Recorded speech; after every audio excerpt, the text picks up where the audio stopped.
Cutie Mel back again on my Soul Push channel to give you guys yet another video, and today you guys are studying with me. Okay, no makeup, none of that. Like, we're just getting straight to it. I don't feel like doing any of that today. I'm really just trying to get into my study bag. And basically what we're going to be talking about today is PIPS. Now, if you're new to this channel and this is your first video of me talking about Forex, I am a Forex beginner at this point.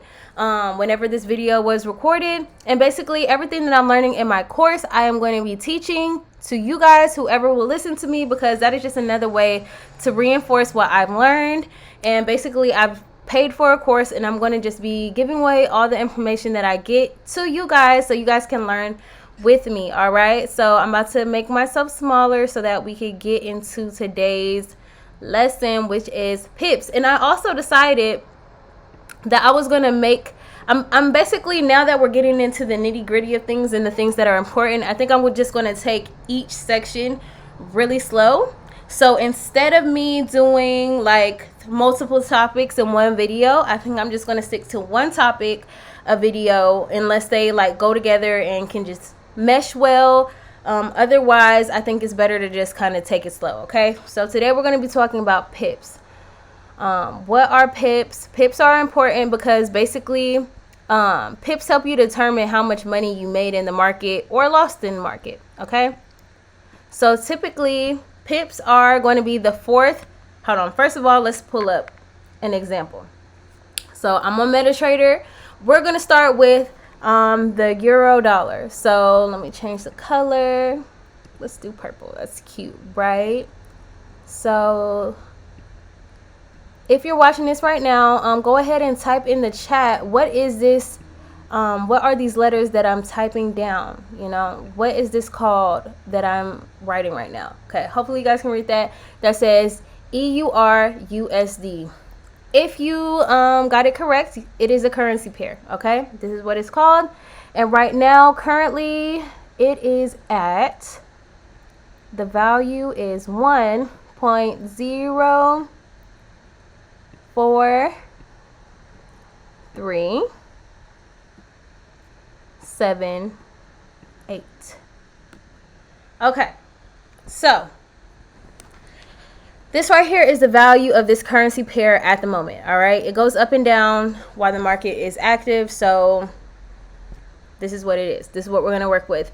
So typically the PIP is the fourth digit after the decimal point. Okay, so let me just go ahead and change the color. This will be the PIP, or actually I should make it green so it can match, so it makes sense to you guys. This is the PIP.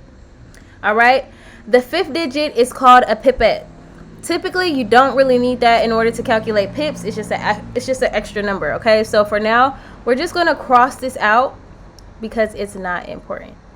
So let's talk about what a PIP is. It's basically a unit of measure, just like inches, centimeters. It gives us something to refer to express a value. So let's just do a quick example of like how you would determine how many pips you got in a trade. Okay, so say we're gonna make this super easy.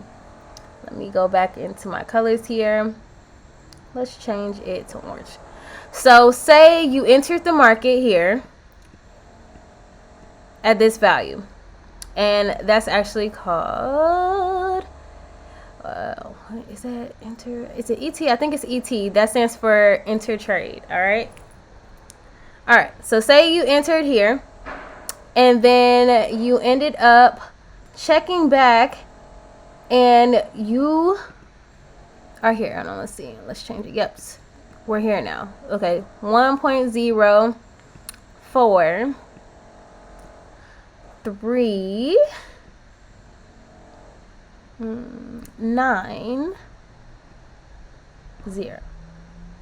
Well, it doesn't matter, so we're not even gonna look at this. But okay, so we're here. So let's go to the PIP. Where is the PIP?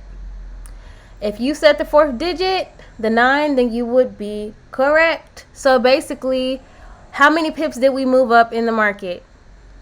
The answer would be 2. Okay, so in this particular equation, we would have moved up 2 pips. So next, what we'll be talking about after this is basically, okay, so you say 2 pips. What is 2 pips? It really depends on, you know, the leverage that you chose. And let me see, what is that name called again? Oh, okay, the margin and the leverage, okay? So depending on what margin you're in, it's going to determine how much 2 pips equals monetarily for you, okay? So, but back to the situation. Let's keep finding the pips, all right? So let's do another example, or we could keep with the same number, okay? So we just solved this, so let's just X this out. Bam, we did that. Good job. Yay. All right. Let's hop into the next example. All right. So let's see if you guys can calculate this. So 1.04. And let's see, it went to 2.8. Okay. So completely disregard this. We're doing this now. So first of all, if you're in the chat right now, which one is the pip? It would be 8, of course, because that is the 4th letter. I mean, not the letter, but the 4th number. So this will be the pip. So basically, let's get our calculators out for people who don't like to do mental math. And this also just shows you also how you can calculate, even though it's a simple math problem, when it's different, because a pip can be, you can make or lose a couple pips in literally a couple seconds. So typically the math is going to be a little bit, you know, it's probably easier to just use a calculator. All right, so let's hop into this, and then I'm going to tell you guys another way that you can look at it, which I felt like was an awesome way to learn as well. Okay, so let's do this. So if this is 4, 3, 7 right here, what we started with, and it goes down to 4 to 8, the difference of pips, that means that you would have lost 9 pips. Okay, so that's basically you went down 9 measures in the market, is a great way to explain it. Okay, so that would equal, I don't know, give my computer some time, that would equal negative, come on now, negative 9 pips.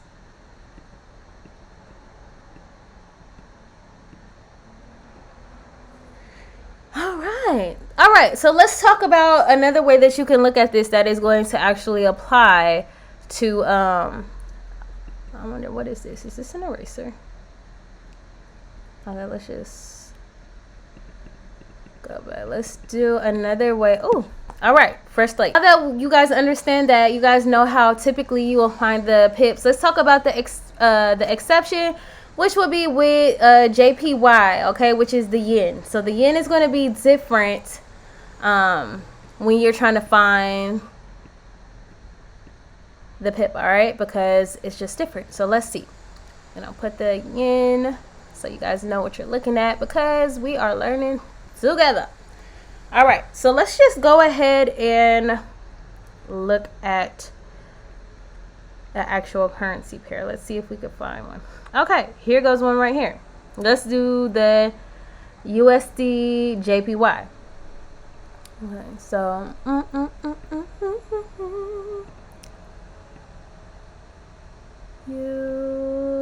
oh yeah, and I'm looking on MetaTrader 4 for those of you who are wondering like what I'm getting this information from. Getting it from the markets right now so we can have real life examples. Okay, JPY.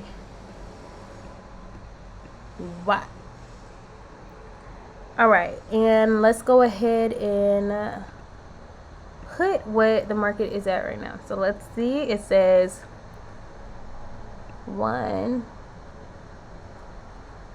3, 6.58. Okay. So as you can tell, this looks very different from what we have been seeing. All right. It's because when you're doing something different, okay, let's just go back to, I'm going to put both examples here. Okay. So we have this, and then look, we have, let's go back to the Euro USD. So I'll use purple, why not? So we got EUR. That's not what I put. UR. US.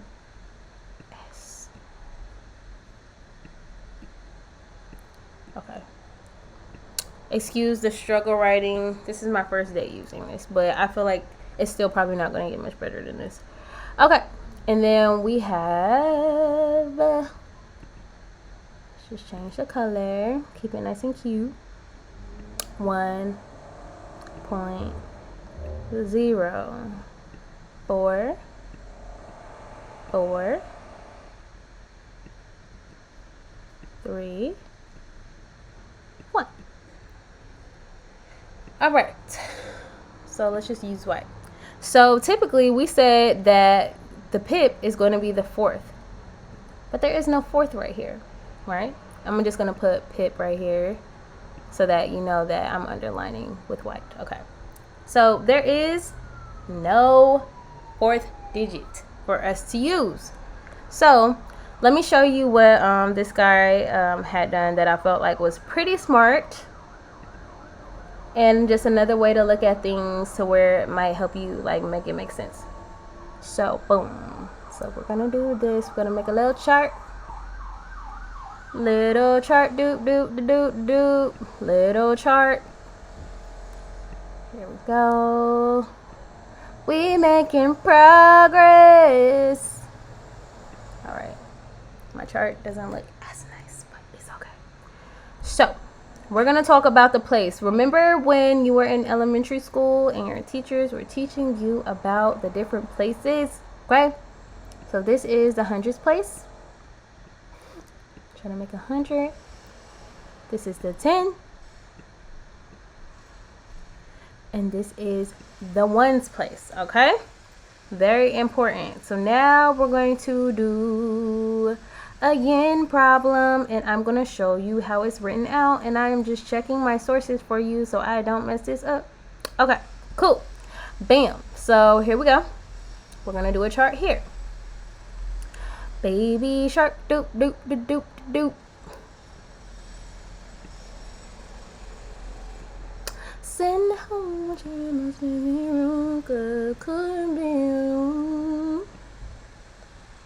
All right, so I'm just gonna go out and tell you that typically the pip is gonna be the second on the JPY whenever JPY is involved instead of the 4. So bam, we know that this is our pip, but let's just get into these calculations. So right here will be the hundreds place. Hundreds, and the tens place, and the 1. All right, so basically this is a way that you can calculate pretty easily something that goes on. So we already did examples for the Euro USD, so I won't do that, but basically just looking at these places are going to be able, it's just a quick way for you to be able to reference how many pips roughly, you know, have either been gained or lost. So I felt like it was helpful in this example because to me this isn't as straightforward as the ones before, because it's more like, okay, like I can just subtract these 3 numbers from three numbers and that's going to give us a good answer, or the correct answer. But that's not really the case here. It just adds a little wrench into things because it just looks different. Okay, so let's do another example. So what if this particular value had went up to 138.558? Basically, that means that you would have gained 200 pips.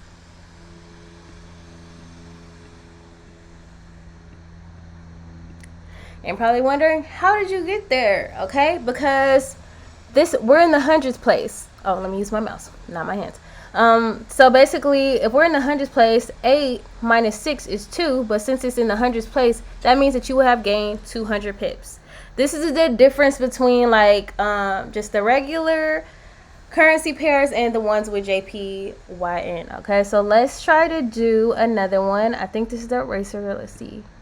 Does this erase? Oh, that does not erase. That makes things much worse. Okay, so this is the eraser. Okay, we're gonna do another one. We're gonna do one now where like maybe the front numbers stay the same, but the end numbers change. Okay. This eraser needs to be so much bigger, but that's okay. We're gonna take our time and do it right. If you guys are enjoying this lesson, go ahead and give me a huge thumbs up so I can keep doing this if you guys like it, okay? So let's switch back to our pen here, and let's say that, okay, let me first of all make this way smaller. It was 136, it changed to 136 points. Let's do 3, 2, 8. I don't even know the answer to this yet, so we're gonna do this together. I'm giving myself some homework. Look at me, just learning and growing. Okay, so this will obviously stay 136, but okay, so let's calculate the difference now. So 5, that would be 2, 23. So basically, it would have been, the market would have went down 23 pips. So let me just check my math to make sure that everything is everything. Let's see. Let's do this and see if this works. Let's see. 5 minus 32 equals 23. Bam. So we check. Bam. So basically that means the market would have been down 23 pips. And if you were not selling off and you were calling out a trade to buy because you thought that the market was going to be bullish and uptrend, then you would have been, you know, a little upset that you lost 23 pips if you had your stop loss on. Always use stop loss, okay? So I'm going to end that here, and we're going to just keep going forward, and we're going to keep progressing together. I have a few more topics that I can make videos on today because, like I said, I'd rather break it down. Make sure to give this video a huge thumbs up if you understood what I was saying. It's going to give me a good indication on whether I'm teaching well or not. I know that I feel like I understand things even more after giving myself some homework and working through these problems. And if you feel the same, give me a thumbs up. And if this is your first video, make sure to double back and watch the other 2 that are prior to this. It really just gives you a more a better introduction into Forex, and literally takes you from the very beginning and explains all the vocabulary up until this point. Okay, so thank you so much for watching, and I'll see you guys in the next video. Bye.